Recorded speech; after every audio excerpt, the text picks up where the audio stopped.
Hi Capricorn! Maligayang pagbabalik. Nandito na naman tayo sa Tagalog Express sa mga rising sign and Venus. General reading para sa sign ng Capricorn. Kunin nyo lang kung ano yung nakarelate kayo, tapon nyo yung hindi. Kung hindi nakarelate, okay lang yan. Maaaring ang susunod na reading ang siya makarelate tayo. So subscribe lamang po tayo para mabutan natin ang pag-upload ng mga susunod na readings. So kuha muna tayo ng 3 cards na core energies mo at i-clarify natin o bibigyan natin ng liwanag sa pamamagitan ng mga nagsusunod na deck. Naniniwala rin ako na meron tayong dahilan kung bakit tayo napadpad dito at hindi siya 100% aksidente. So, meron tayong mapupulot dito, lalo na yung dulo, which is yung oracle card. At may mensahe para sa'yo. Kahit ano man ang pinagdadaanan mo, iisang mensahe na makatutulong para sa'yo. So, unang card na lumabas sa'yo, 9 of Wands. Praning ka na ba, Capricorn? Sobrang daming ginagawa. Hindi mo sure kung makakapag-provide ka sa pamilya mo. Hindi mo sure kung worth it lahat ng effort mo. Pwedeng ganun. Kwento to ni Vasilisa. Si Vasilisa, parang Cinderella. Meron siyang stepmother na gusto siyang ibura sa mundo. gusto siyang burahin sa mundo. So, binigyan siya ng challenges para i-save yung kapatid niya. So, which yung stepmom niya. So, kailangan niyang pagtagumpayan. Pag upright to, ang ibig sabihin nito, too near yet too far. Parang hindi matapos-tapos na hirap sa buhay. Pero nakuha mo ng reverse, which could mean a positive sign. Maaaring makakalagpas ka na o makakaalis ka na sa sitwasyon na hawak ka sa leeg. Doesn't matter kung tao talaga o trabaho na sobrang toxic, sobrang manipulative.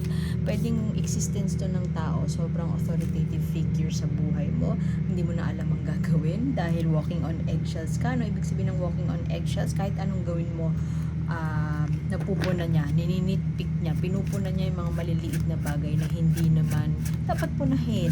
O sinisita ka niya sa mga bagay na ginagawa mo lang naman yun dahil gusto mong maging totoo sa sarili mo. At itong taong to, doesn't matter kung tao talaga, specific na tao, boss mo, kapatid mo, pamilya, tatay mo, pero pwede din na energy lang sa buhay mo, sa general life mo, na merong parang all eyes on you, yung mga tao hindi makontento hindi makontento sa current na kilos mo, gusto pa ng may hinahanap pa, may pinupuna na basta annoying na, yung naiinis ka na kasi nga wala silang ibang ginawa kundi punahin yun. Wow, 5 of Swords. Maaaring nanggaling ka sa isang hindi magandang sitwasyon. Sorry sa ingay. Isang bagay na pinahirapan ka quite recently. Pwedeng namatayan, natalo, na-reject. Hindi natanggap yung offer mo, hindi ka nabigyan ng job offer, pwedeng ganun. Nanggaling si Capricorn sa isang sitwasyon na hindi siya pinatulog. Pinagod siya, pwedeng ganun. Or pwede din na pinagtripan, power trip. Mukhang galing ka sa isang sitwasyon na power trip. At itong September mukhang i-end mo na, tatapusin mo na, palalayain mo na yung sarili mo sa power tripping na naganap na yun. Maaaring sa work, pwedeng sa bahay, relationships in general. Merong power tripper sa paligid mo. Uy, ang ganda, Capricorn. Master mo na ang courage mo para lumaban, paglalaban ng sarili, at hindi ka na magiging maamong tupa, kundi magiging knight in shining armor sa sarili mo, para sa sarili, gagawin mo para sa sarili mo. Pwede din na yung iba sa inyo may anak, kaya yun yung nagiging motivation mo para ipaglaban yung sarili, para maging matapang, para mapagtagumpayan ng isang bagay na sinasakal ka sa leeg o nahihirapan ka na. Kung pwedeng sumuko, kung pwede lang susuko ka na, pero hindi mo gagawin yun. Merong isang bagay na maiisipan mo sigurong gagawin, pero magdadalawang isip ka na gawin. Gusto mo klaro, pulido muna ang lahat. Pulido muna ang lahat para gumawa ka ng aksyon. Pero alam mo yun, mamaster mo yung courage mo para mapagtagumpayan ng isang bagay. Pero at the same time, manghihinayang ka din na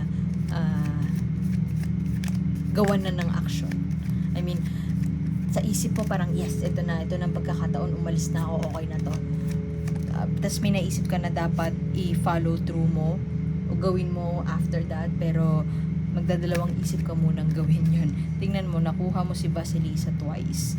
Very affirmative. Maganda na lumabas din to. Ibig sabihin, malakas ang enerhiya na merong isang bagay na nakakapagod na kailangan mo ng pagtagumpayan. Parang endless battle. Hindi na matapos-tapos. Matagal ng issue, matagal ng ganap. Matagal na siyang sumasakal sa'yo. Matagal ka nang pinahihirapan ng bagay na ito, ng enerhiya na ito sa buhay mo. At itong buwan ng Setyembre, mukhang maglalakas loob ka na gumawa ng small step para maisakatuparan ang paglaya doon. Pero merong isang mahalagang bagay na kailangan kang gawin, pero nagdadalawang isip ka na gawin yun. Hindi mo pa siya gagawin. Siguro yun nga, lalakas yung loob mo na parang, this is it. Magre-resign na ako. Pero hindi ka fully magre-resign kasi magka-counter offer na mag-ano ka naman, mag-turnover ka naman, o kaya pwede bang tulungan mo kami sa ano na to, sa scope na to, huwag ka muna umalis.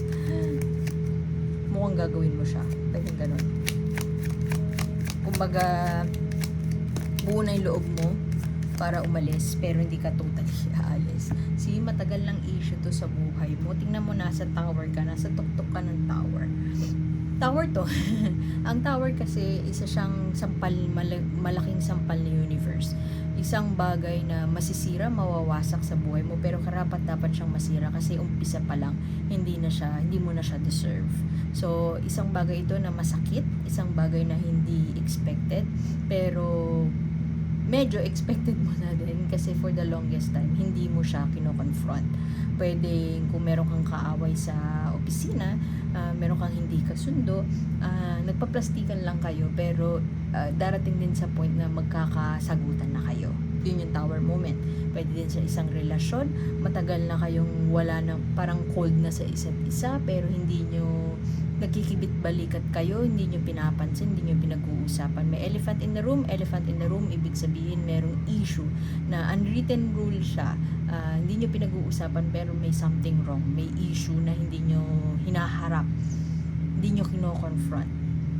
Winawalis nyo lang sa ilalim ng carpet, pero nandun pa rin siya. Yung tower moment, ito yung exact time na lalabas na lahat ng baho. May masasaktan, may masisirang relasyon, may mawasak yung tower, pero kailangan niya mangyari para makapagsimula ng panibago. Kailangan niya mangyari. Yun ang tatandaan natin. Kailangan niyang mangyari. Ano siya, parang realization. Yung nga, sampal ng universe, parang, ayaw mo maghalimbawa sa trabaho. For the longest time, tagal mo na gusto mag-resign. Gusto mo nang umalis. Hindi ka maalis. Ito na yung tower moment, yung moment na malilay off ka, halimbawa. Sabi ni universe, ayaw mo mag-resign na. Sige, ito. Kailangan mo nang umalis dyan. Yun yung lesson. So, ang tower moment, something na masakit, something na hindi naasahan, something na somehow you see it coming, pero hindi mo ginagawa ng aksyon. So, si universe ang gagawa ng aksyon para sa'yo. Merong earth sign, mukhang ikaw to, na medyo may konting pag-aagam-agam o pag-aalala pagdating sa pera.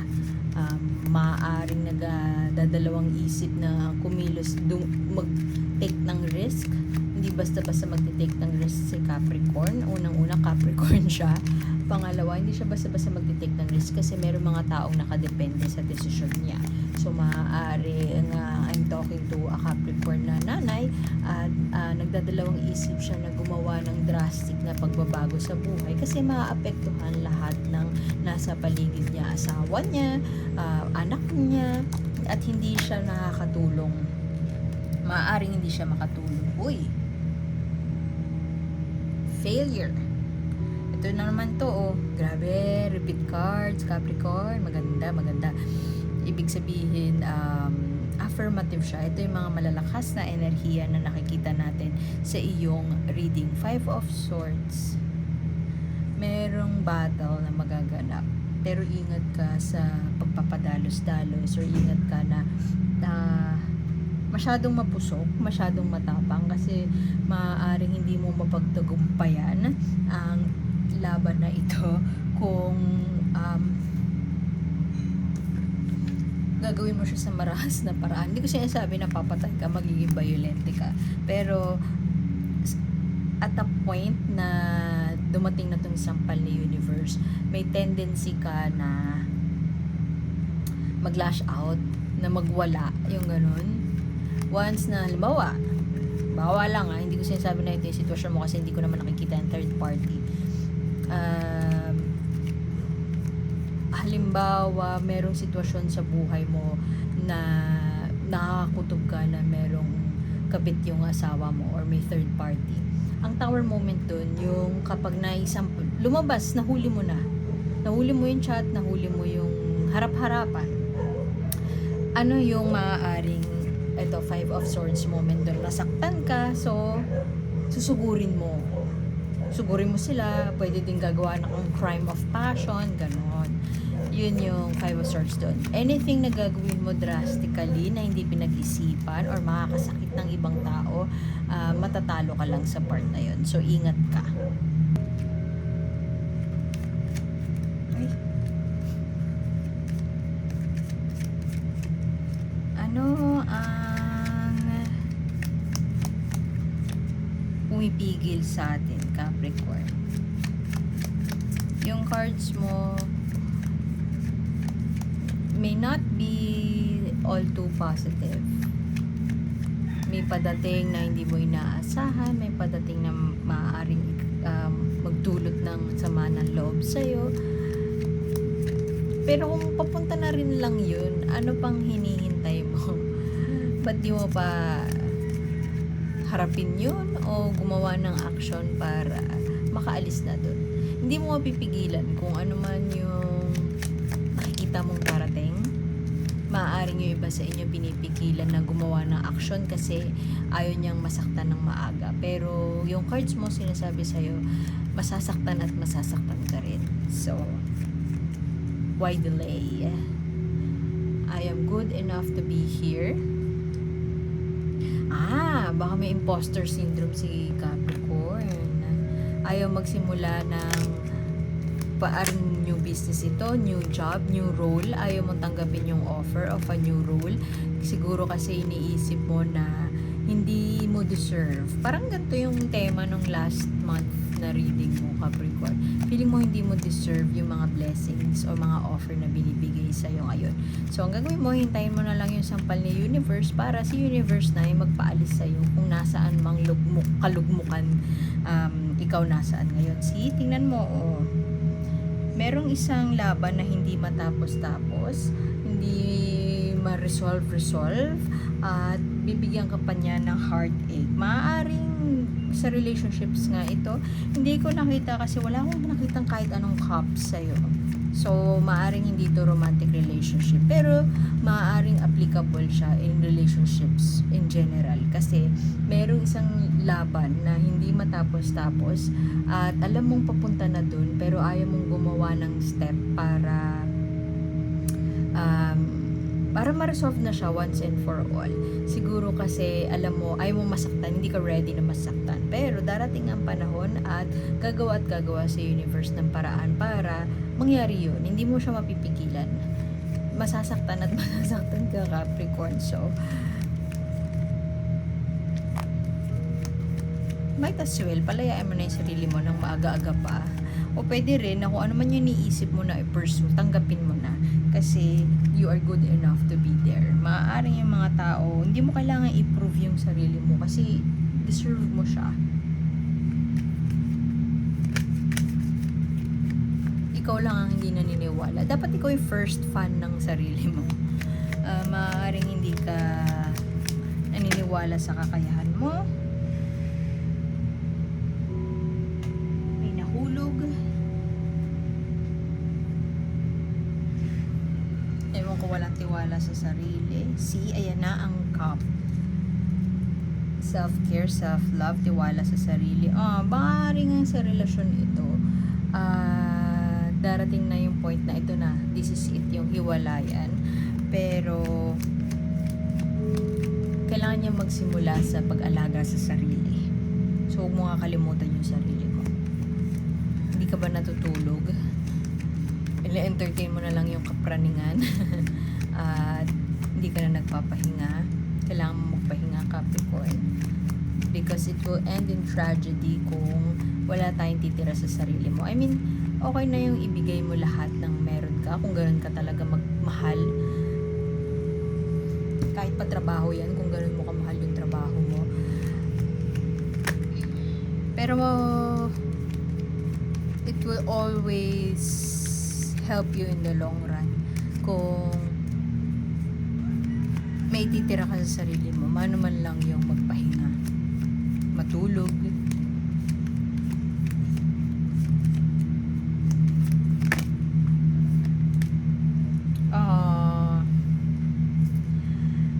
Capricorn, pag nangyari itong pagkakataon na gagawa na si universe ng step, ng sampal sa mukha para ikaw na mismo ay umalis o para tapusin na ito, unang-una isama mo na doon sa pag-alis mo yung hinanakit at sama na loob. Kasi once nadalin mo to, hindi ka fully makakalaya dito sa tao, sa manipulative na tao o manipulative o toxic na sitwasyon na kung nasaan ka ngayon. Kailangan isama mo yung sama ng loob, inis, galit. Hindi ganun kadali ang magpatawad, pero yun yung best course forward lagi. Ano yung mensahe mo para kay Capricorn? Maraming pain, mental exhaustion ang mangyayari, burnout ang mangyayari nitong Setyembre. Alam mo yung kantang Wake Me Up. Wake me up when September ends. Parang applicable yun sa'yo, Capricorn. Pero, may kinalaman sa pera, pwedeng career, pwedeng relationship, pero merong bagong panimula na i-offer sa'yo si universe. All it takes is, i-take mo yun. Mag-take ka ng leap of faith. Umalis ka na. Yung bagay na kinatatakutan mo for the longest time, maaaring yun na yung kailangan mo i-channel gawin ngayon. Intentional stillness, magpahinga ka, Capricorn. After mong makaalis o sa period ng pag-iisip, pagko-contemplate sa dapat mong gawin, whether i-take mo yung new path forward o hindi, gamitin mo itong pagkakataon na ito para siyang hibernation period, parang winter, panahon para mag-ipon, mag-recharge, mag-rest, namnamin ang lamig, namnamin ang sarap ng simoy ng hangin. Maging intentional ka sa gagawin mo moving forward at maging intentional ka dun sa period of pause na mangyayari sa'yo this September. Kailangan magpahinga, maaaring mawawalan ng trabaho, mawawalan ng karelasyon, pero ito ay senyales lamang na lahat ng bagay na hindi na nararapat manatili sa buhay mo ay kailangan mo na talagang alisan ngayon dahil hindi na healthy sa'yo, masyado ka na nasaktan, masyado ka nang na-burn at masyado mo na siyang ikinapraning. So kung ano man lang magiging decision mo moving forward, i-honor mo yung katahimikan, i-honor mo yung period of hibernation at gamitin mo yun para mag-recharge ka. Kasi pagdating ng summer at pag natunaw na ang yelo, ang pait ng nangyari ng nakaraan, magiging tool mo para makapanimula ng bago yung period of rest na recharging na gagawin mo sa mga susunod na buwan.